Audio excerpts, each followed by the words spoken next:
Katawa-tawa itong ginagawa ni Amy Marcos na pinoposisyon niya yung sarili niya na parang siya walang kinikilingan. Oo, 24 oras, ganyan. Pero wag ho tayong pabudol.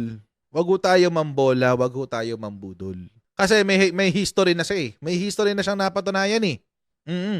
May history na si Amy Marcos eh. Oo. Ano ba nangyari? Ito kasi nangyari kanina. Amy Marcos files COC for re-election bid in election 2025. Nagpunta siya kanina. Amy Marcos files COC for re-election bid in election 2025. Nagpunta siya kanina. Generally, wala namang problema dyan. Wala namang issue yan, generally. Kaso, ang nakakaano dito, parang masyadong pilit kasi. Masyado niyang pinipilit masyado na na siya ay kasapi pa rin ng mga Marcos at dapat siyang iboto dahil dapat siya iboto ng mga loyalista kasi Marcos pa rin siya at the end of the day. Bakit? Tingnan niyo naman. Tingnan niyo naman yan. Hinila-hila mo yung nanay mo sa pag-file mo ng COC. Pinaggayak mo pa. Di ba? Para lang ipakita sa mga loyalista na, hindi, Marcos pa rin ako, loyalist pa. Dapat iboto niyo ako kasi Marcos pa rin ako. Oo, ganyan. Dapat nga mainsulto mga loyalista dito eh. Ginagawa tayong tanga dito eh. Sa publicity stunt na to ni Amy Marcos. Ang tingnan na lang natin kung ano yung mga pinagagawa niya sa nakaraang 2 taon kung saan nakaupo yung kapatid niya. Yun na lang. Kasi yun na mas yun ang mas magandang sukatan, kumbaga. Yun ang mas magandang gauge eh. Panoorin natin. Hindi ako namamangka sa 2 ilog, kundi inaasahan ko na ako ang maging ilog kung saan nagtatakbo ang lahat ng tubig. Ano ako daw? yung ika-19 na kandidato na pumila para sa senador. Ako'y pumila sa ilalim ng dati kong partido, nasyonalista, pero hindi po ako kaalyado ng anumang pangkat, anumang sektor, anumang grupo. Kaya tinataya ko na ako'y mananatiling malaya at matatag.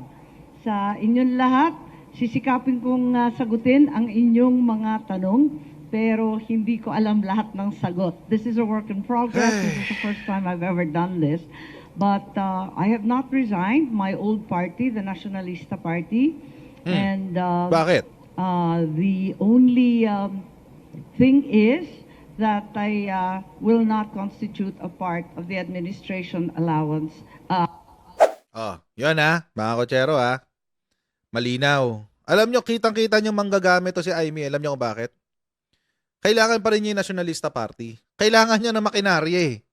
Hindi naman niya kaya ng independent, as in full independent, 100%. Nasa kanya lang yung lahat ng makinarya. Hindi niya kaya yun. Hindi mag-a-apply dito yung kahit kanino eh. Oo, bakit? Bakit hindi mag-a-apply yung kahit kanino? Wala siyang alyansa kahit kanino. Mga kotsero, doon sa pagpili niya na hindi sumama sa slate ng administrasyon, pinili na niya na kampihan ang mga Duterte doon. Itong effort na to ni Senator Amy na tawagin yung sarili niyang independent, essentially, mga kotsero, ay isang pamamaraan para pasayahin yung kanyang tatay Digong. Oo, para kay Digong yan. Wala akong kakampihan para hindi na ako maaway, ganyan. Alam nyo mga kotsero, maniniwala ako kung totoong neutral siya. Maniniwala akong totoong neutral siya kung tanggalin niya lahat ng DDS sa paligid niya. Tanggalin niya lahat ng DDS sa paligid niya, tanggalin niya lahat ng loyalista sa paligid niya, at kumuha siya ng mga taong neutral talaga. Pero kasi, anong problema kasi dito kay Amy, ang gusto niya, mamangka doon sa 2 ilog. Kahit sabihin niya na hindi siya namamangka sa 2 ilog, yun ang tinatry niyang gawin. Gusto pa rin niya makisawsaw sa boto ng mga loyalista, pero hindi rin siya aalis sa kanyang pagiging anak ni Duterte. Tuloy natin.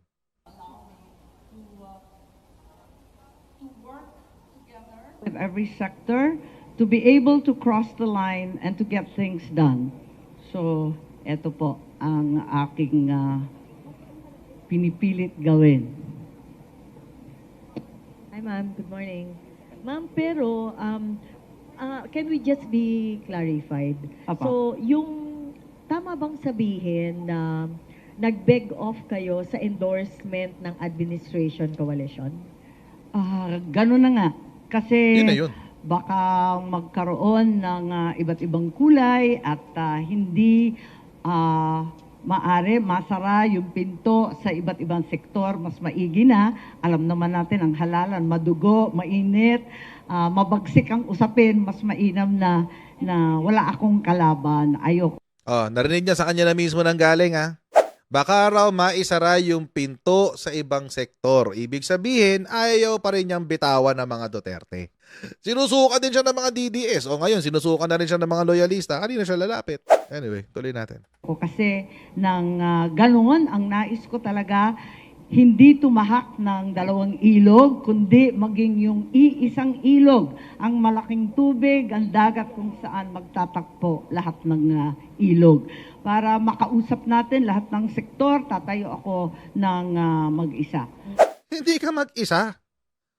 Nagpa-under ka sa Nationalista Party. E di panindigan mo yun na alyansa na meron ang Nationalista Party at yung alyansa para sa bagong Pilipinas. May MOU sila eh.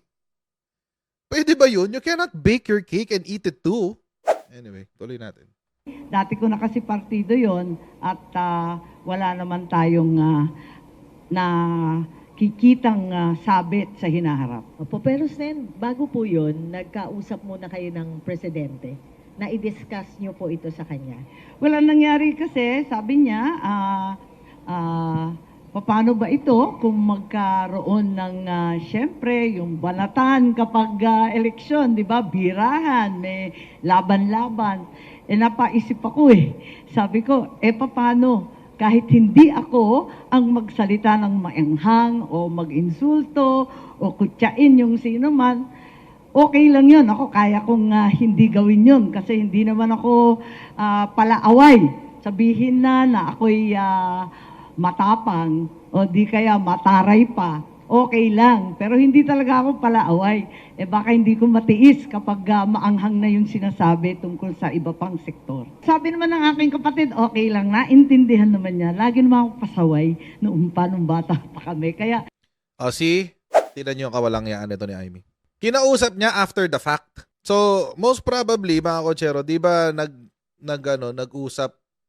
Di ba nung in-announce yung alyansa para sa bagong Pilipinas. Nandun pa si nandun pa si Amy Marcos Nandun pa si Amy Marcos nung sa alyansa para sa bagong Pilipinas. Nandun pa si Amy Marcos. So, ibig sabihin, mga kotsero, nag-usap sila pagkatapos na mai-announce na kasama siya sa slate ng alyansa.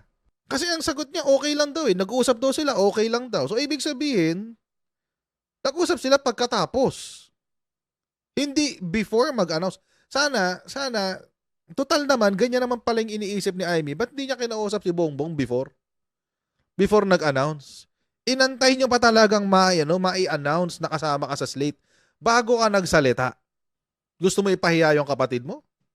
Gusto mo ipakita sa mga Duterte na, tinan nyo, in-announce na ako pero hindi ako sumama.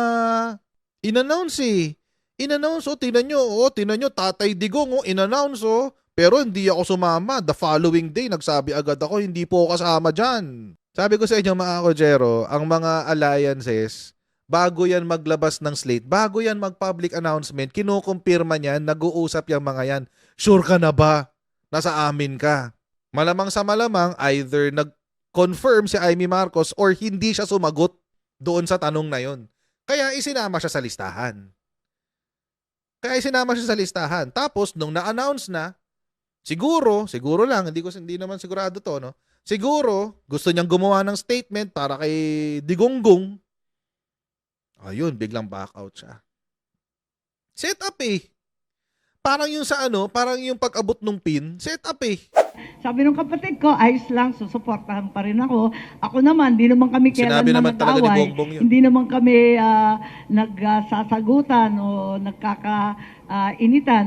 Ang amin lamang, talagang ito paniwala ko na higit ako makakatulong sa kanya at hindi siya malalagay sa alanganin. Ganon din ang iba pang mga pangkat. See? Baka mag-alangan sila sa akin at kung See? ano-ano pa maisip, mas maigi na wag nang mag-alyansa. See? Hindi ako namamangka sa dalawang ilog. See? Kinukumpirma niya lahat ng sinasabi ko ngayon eh. Ayaw niya malagay sa alanganin yung ading niya.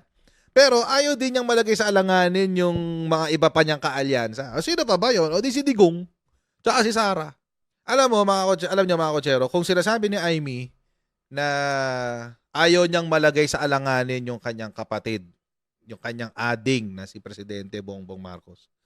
Sana, nung panahon na tinatawag na adik ni Digonggong si PBBM, nagsalita siya. Yun, maniniwala pa ako. Kung ginawa niya yan. Kung ginawa yan ni Aimee nung tinatawag na adik ng kung sino-sinong DDS at ni Digonggong, si Bongbong Marcos na adik at nagsalita siya, maniniwala ako ayaw talaga niya malagay sa alanganin yung kapatid niya. Imagine, doon siya nagpunta sa hakbang ng maisog, hindi doon sa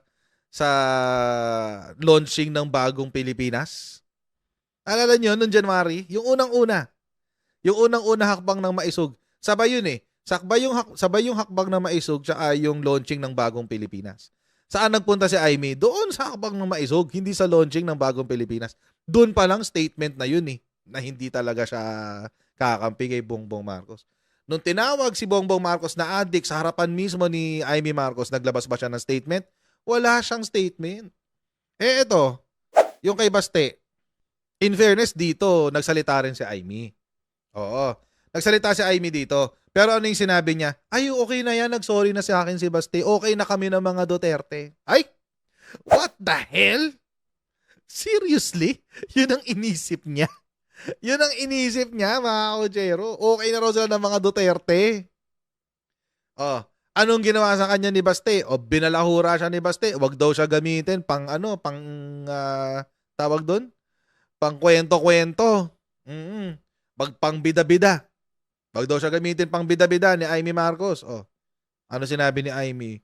Okay na, nag-usap na kami. Nalinaw na yung mga dapat linawin. Meron kasi mga taong gustong manira sa amin dalawa eh. Ang paki ng mga tao sa relasyon nyo sa Duterte. Wala naman may paki dun. Kayo lang naman may paki dyan. Diba? Huwag natin kalimutan yan. Oo.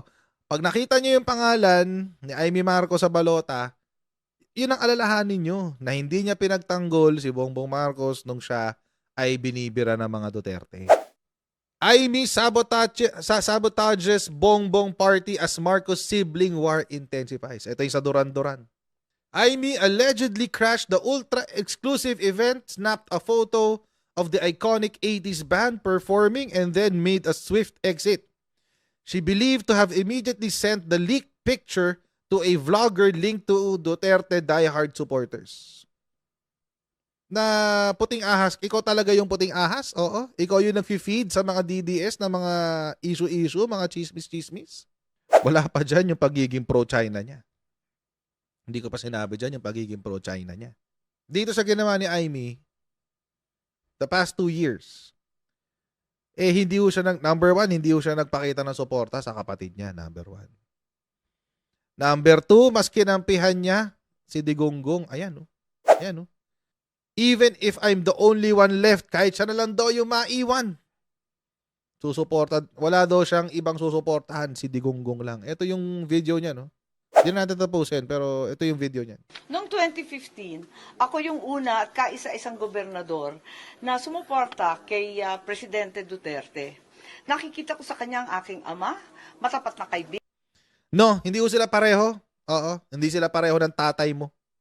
Si Apola ay hindi walang ya yun. Hindi katulad ni Digong, walang ya yun si Digong. Marcos ka na lang sa last name. Hindi ka na Marcos sa ugali, hindi ka na Marcos sa utak, hindi ka na Marcos sa maraming bagay. Marcos ka na lang sa last name. Oo. At hindi ka katulad ng iyong ama. Napakalayo mo sa tatay mo. At lalong napakalayo ni Apola kay Rodrigo Roa Duterte. North and South, as in North and South. Ayan mga kotsero, so magkita-kita po tayo muli mamaya. Maraming po salamat sa patuloy na pagsuporta sa ating channel. Paki-share po itong live stream natin sa inyong mga social media accounts. At huwag niyo pong kalimutan i-like din po itong live stream natin. I'll see all of you later sa ating pong next na Coach Jared Live. God bless and see you next time guys. Bye!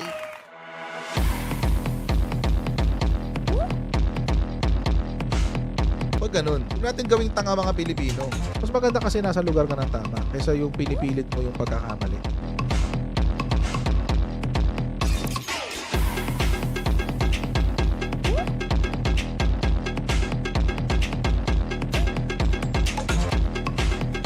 Are they willing to go that far? Hindi makakalimutan ng Pilipino yan hanggat di nasasagot niya. Sino ngayon nagsasabi ng totoo?